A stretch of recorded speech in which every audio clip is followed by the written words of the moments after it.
À la sortie de l'hiver, les chantiers routiers fleurissent sur nos routes comme les crocus dans les prairies. Et ces chantiers servent à toute une série de rénovations et de réparations bien nécessaires. En ce qui vous concerne, on vous demande la plus grande vigilance dans ces zones de chantier. Et pour vous y inciter, des affiches de prévention fleurissent également le long des routes et autoroutes wallonnes. Alors, cette campagne, elle vise à rappeler aux usagers à l'approche d'un chantier de réagir dès les tout premiers panneaux de signalisation.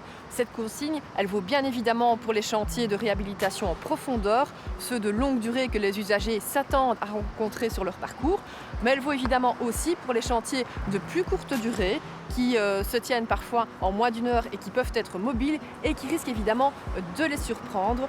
Nombre de ces chantiers vont évidemment réapparaître avec le printemps. On cherche bien sûr à protéger les usagers de la route, mais également les ouvriers qui travaillent sur ces chantiers de courte durée, parfois mobiles, puisqu'ils travaillent avec une très forte proximité par rapport au trafic et qui sont bien moins protégés par rapport à des chantiers de réhabilitation en profondeur qui là-bas durent plusieurs mois. Les travailleurs qui sont amenés à améliorer vos routes ressentent concrètement les dangers qui les guettent.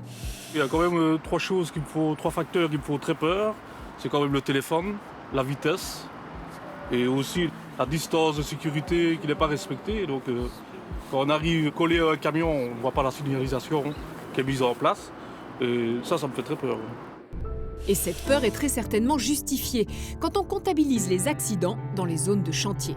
Au niveau des accidents, en Wallonie, sur autoroute à hauteur de chantier, on recense en moyenne 3 décès et 123 blessés. Il y a également un autre chiffre interpellant puisque en Belgique, sur les autoroutes, chaque semaine, 2 camions tampons sont endommagés. Les camions tampons, ce sont ces véritables boucliers qui protègent la zone de travail des ouvriers au cas où un véhicule n'aurait pas quitté la bande sur laquelle il travaille. Les chantiers sont des zones délicates. On y trouve bien entendu des gens qui travaillent, mais aussi des obstacles qui peuvent se révéler dangereux en cas d'accident. Merci donc de bien vouloir y respecter les consignes de sécurité, à commencer par les vitesses maximales autorisées et les distances de sécurité. Comment bien traverser sur un passage pour piétons non réglé par des feux ou un agent qualifié? Il est avant tout important de ne pas surprendre les conducteurs.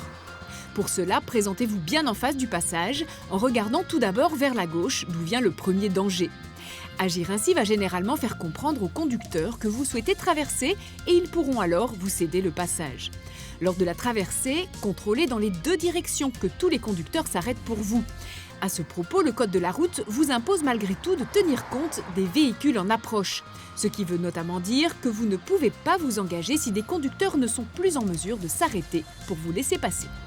À la semaine prochaine et d'ici là, bonne route!